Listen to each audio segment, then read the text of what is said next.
Okay, so ladies and gentlemen, we have a very nice guest today, a meditation expert. So we are going to talk to her today and let's learn something very interesting. So hello, Chanie, how are you? I'm great, thank you. Thank you so much for having me. I'm incredibly grateful to have this opportunity to share this information I know to your students and for students in Pakistan or for students that are all over the world that may watch this video as well. So thank you for giving me this opportunity to have this conversation with you. Thank you very much for coming. So I would like you to introduce yourself at first. Sure. So my name is Chanie Messinger. I live in New York. By trade, I work as an occupational therapist. I have a master's in health and science. I'm currently a doctoral student at Thomas Jefferson University, and I'm focusing, my thesis is on mindfulness meditation and how to incorporate that within the pediatric population. I also, on my spare time, I do life coaching as well as teaching mindfulness meditation. And I've had the opportunity to speak all over the world about occupational therapy skills as well as meditation skills. I've spoken in California, in Italy, in Florida, in where else? And I did a retreat in Puerto Rico. So I've had really opportunity to speak and travel, and the intention of the travels is really to be in the service of others and to help back, whether it's through speaking or through volunteering. Okay, that's great. You have done lots of things. Okay, so we will try to get some advantage from your big numbers of experiences all over the world.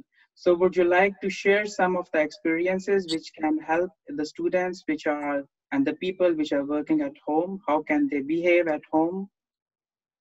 So I'd be honored to. I would say I know that we're in a time of uncertainty, yet during this quarantine, we're able to see that even more so, because in life in general, it's who knows from one moment to the next. Not to be morbid or anything, the ceiling can like collapse and then we can pass. So it's really savoring and appreciating each and every moment, whether we're in our homes, whether we're out in nature. It's really appreciating everything, every moment that we have. And so the fact that we're at home is the fact that we have the safety and we have the shelter. We have a roof over our head. We have food. We have running water.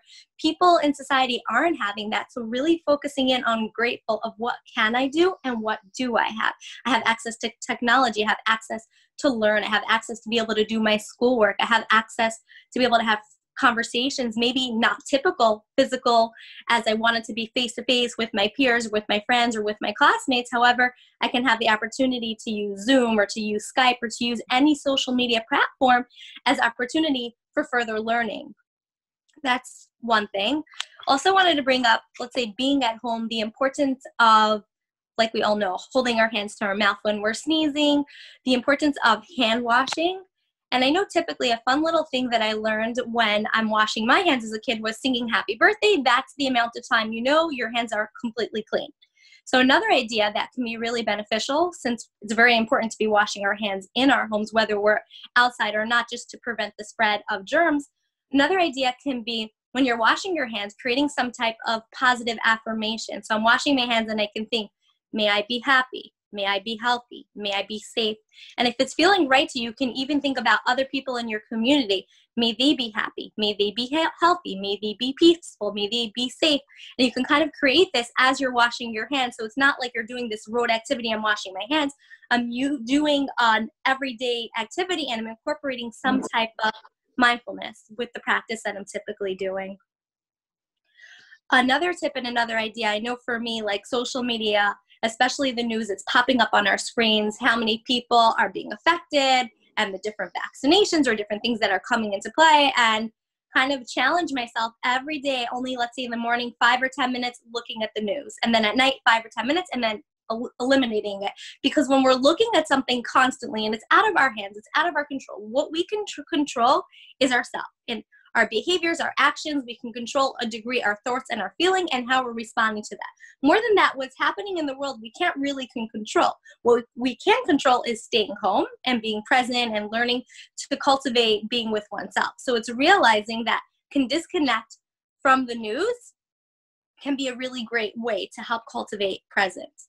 Another idea when being at home is if you're having spare time, reaching out potentially to an elderly neighbor or someone that may need help, a single parent or a person that's living alone, reaching out, having a conversation through text, through WhatsApp, and maybe that elderly is really physically not able to go out of their home. So maybe you can go out of your home if you're able to, and if you're not in this extreme like lockdown, to get groceries for this neighbor, to get basic medications for this neighbor, whatever it may be. So reaching out to people in your community, if you're an able body and you're able to do so, this is the opportunity.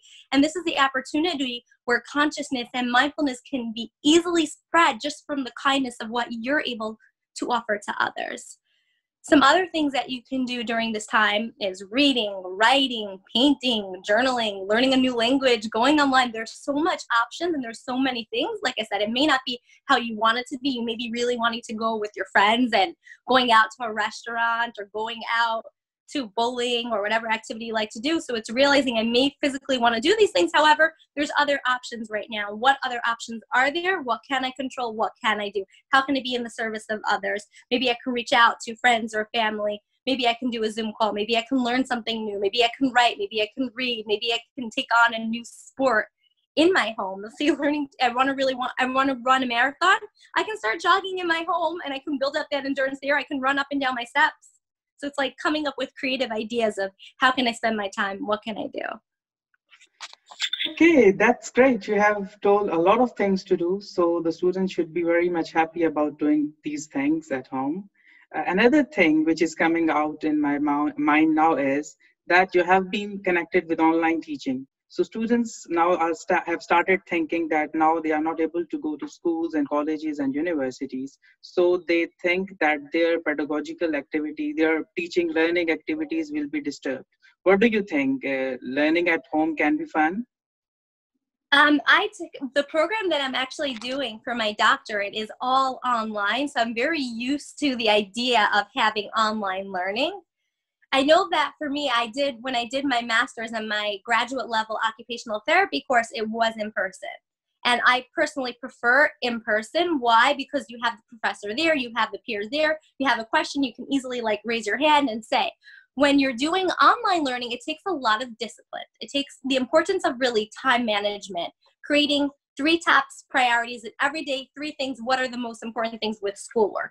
What are the most important things socially that I want to do with my life? So creating that schedule in the beginning of the day, creating that discipline, because you're not going to have the professor there to kind of really have that guidance. Yeah, they're online, but it's kind of a different medium, and you're not going to have your peers sitting directly with you as well. So really creating that structure, and really this is the opportunity to really learn time management skills, having a planner, writing top 3 things school, top 3 things social, top 3 things of passion, and creating that and kind of like a checklist. After I complete X, Y, and Z, then I can do something social. And after I complete the social, then I can do, and it's kind of creating a schedule that works for yourself so that you know what are things I need to do and what are things I want to do. And you can kind of cultivate that balance with that. Thank you very much. So that was so nice and short and comprehensive. So we were able to learn a lot of things from you. Thank you very much, Chanie, for giving us time from your busy schedule. So we are having a large number of live sessions with different people.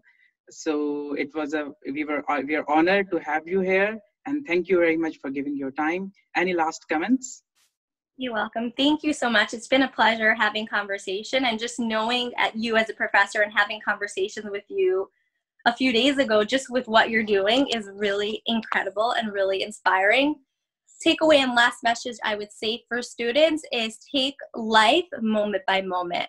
Who knows from 1 second to the next, and it's really as best as you can embodying this moment and the next moment, and giving yourself love and kindness and compassion to yourself when you're not able to do that schedule. If you're having trickiness with schoolwork, or if you're having trouble being at home, giving yourself that love and that compassion, because all over the world we're experiencing anxiety, we're experiencing sadness, we're experiencing all these feelings, and it's okay to experiencing it, and just giving yourself that love and that kindness. And if need be, please reach out for support. I've heard like a lot of stories about really tricky and challenging things. So if you're feeling like you're struggling and you're really having a hard time, reach out to your professor, a trusted family member or friend, and everyone is so willing and so open to hear from you and have conversation with you. Thank you once again. So that's it for today. So we will be coming with a new guest in the next meeting. So Chanie Messinger, again, thank you very much. And we hope that everything gets fine as the time passes on. Thank you very much and have a nice day. You too. Thank you.